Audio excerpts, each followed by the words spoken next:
that case I was talking about, that young Hispanic girl, when we did the actual exorcism and we asked the demons, what gave you the legal right to be here? Her answer was, he promised her to us at her birth.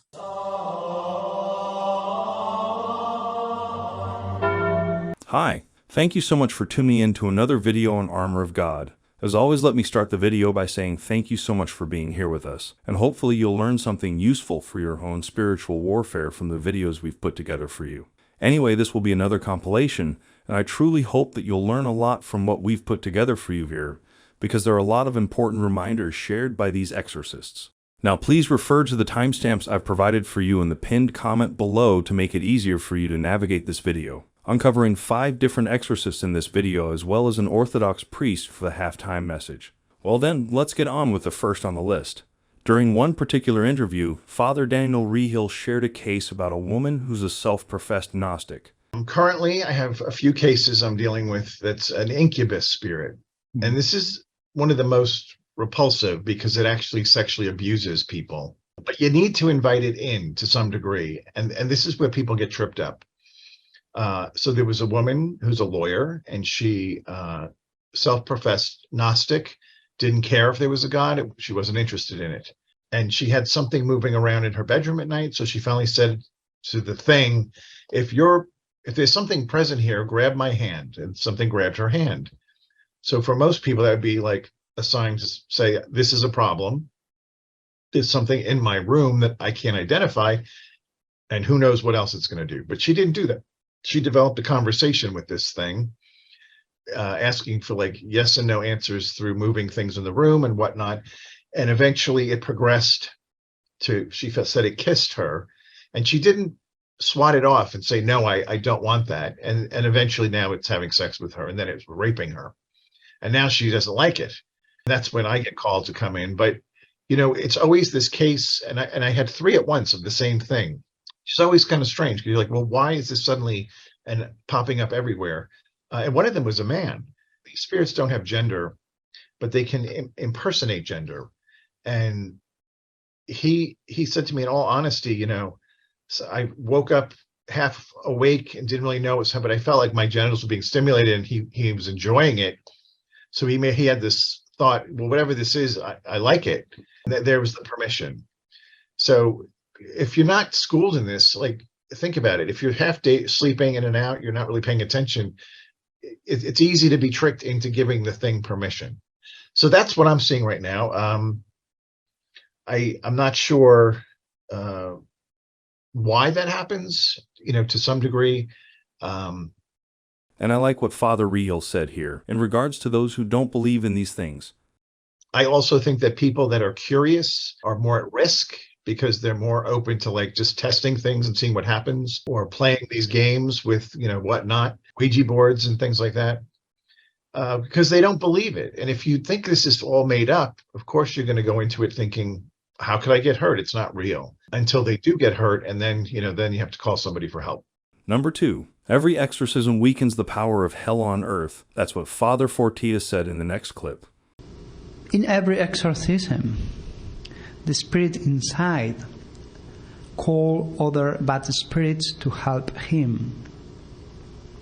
And even if you are praying just for a person, many demonic forces may be there.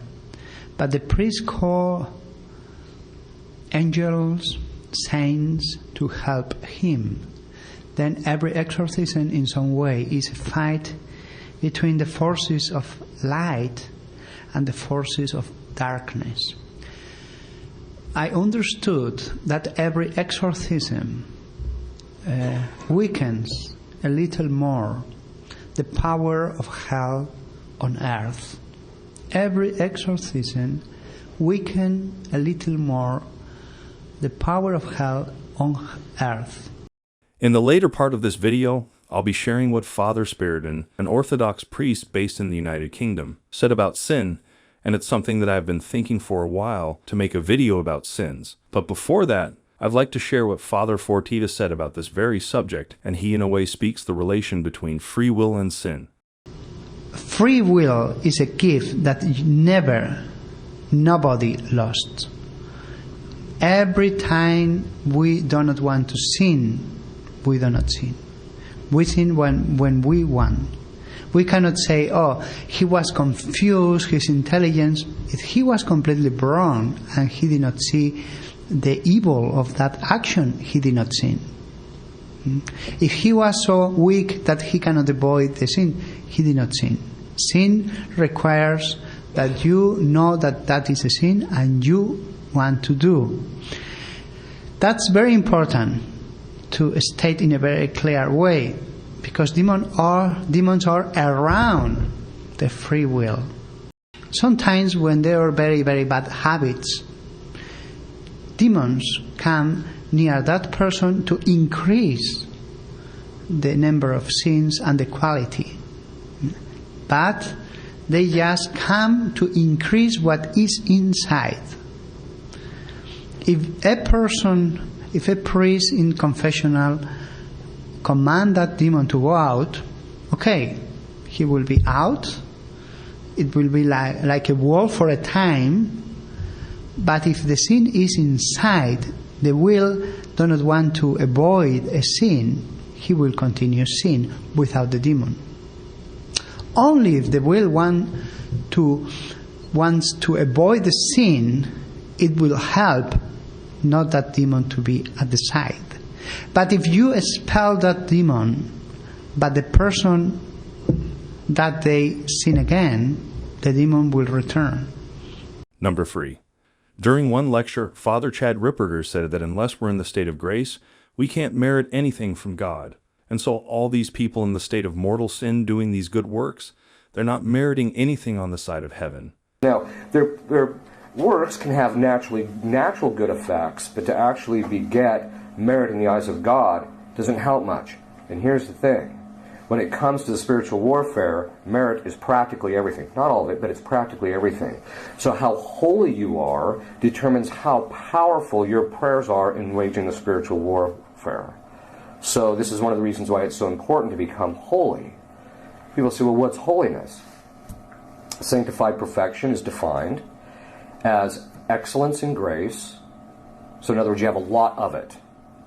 And the adornment of the soul of all of the virtues. This is one of the reasons why it's a common misperception that the spiritual life is just flowery and wonderful. It's not it at all. The minute you start becoming holy, the first thing God does is make your life miserable. And He does that for a reason. He has to start stripping you of seeking after the consolations. If you're doing prayers for the consolation, you have a natural motive, and you're not doing it for His sake, you're doing it for your own. And so that slowly has to be stripped of it.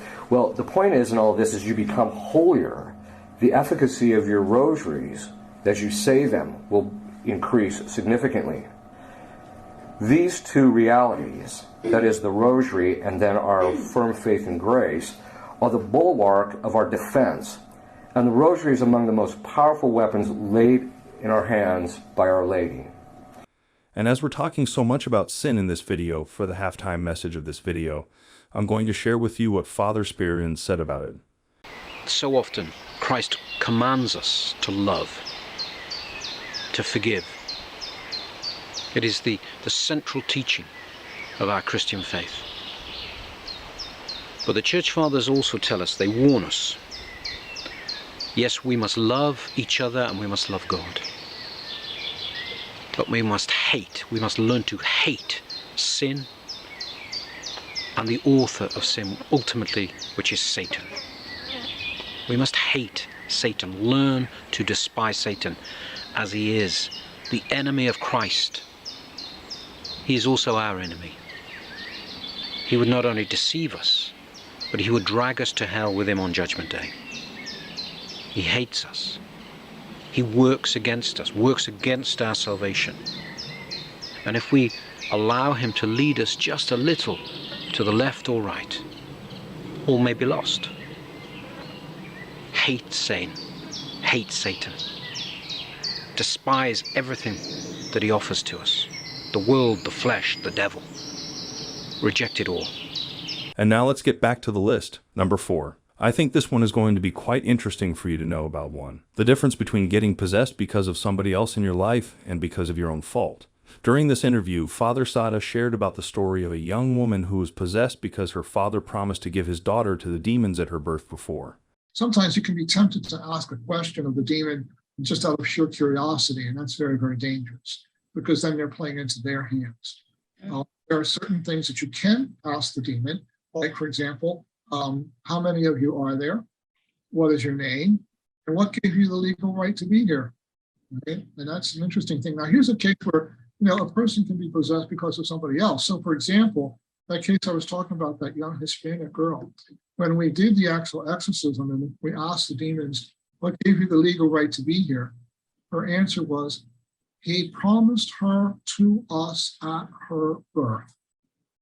In other words, her father, who was this was a case, the father was Cuban, the mother was Puerto Rican. The father was a practitioner of Santeria, which is a cult sort of practice, and he did not want this child. He disowned her at her birth, and he literally gave her to the demons at her birth. And so now she's possessed because her father had legal authority over her, and he could do what he wanted with her under that spiritual authority. She was possessed by 3 demons. It was very easy to free her the first time because it wasn't her fault that she was possessed. It was her father's fault. But then she didn't make any changes in her life, and she went on doing all kinds of things that were not nice, and she became repossessed. Only now, the second time, it's her fault. She's the one who opened the door, and it was much, much more difficult to free her the second time than it was the first time. So, but yeah, demons can only do what they're allowed to do. They have to have legal rights. So I can only ask demons certain questions. I remember one case where I asked a question that I shouldn't have asked, and the other priest was there, and he said, "Oh, well, you can't go there." And I said, "Oh yeah, you're right. Back up, stop." So fortunately, there was a check and balance. I also have a whole team that assists me. There are 2 doctors, a lawyer. There's a whole team of professional people that assist. So I have 2 guys that I call my muscle men. They're just there for physical protection, literally. So yeah, you never do it alone because it's very dangerous on many different levels. And for the last part of this video, for number 5, I'd like to share what Msgr Rossetti said when he was asked how demons look like. Demons don't look like anything because they're pure spiritual beings. They have no bodies. Just like when angels have wings, I mean, they really don't have wings. I mean, they don't have bodies. But the wings symbolize the speed of angels. They move with the speed of thought. And demons are often displayed or seen by mystics as misshapen beasts. They're naked because they're not human, or they have no real personness or whole personness. So they're grotesque. As a matter of fact, one mystic who I'm convinced that she had a real vision of demons said that they are blacker than black, and they are horrible beyond description. She said the horror movies that we see on TV are cartoon characters compared to how really ugly, evil, and the demons look like. And Sister Faustina, the famous mystic, the Polish sister, said, "You would rather suffer all the sufferings of the world than have one glimpse of the true nature of Satan."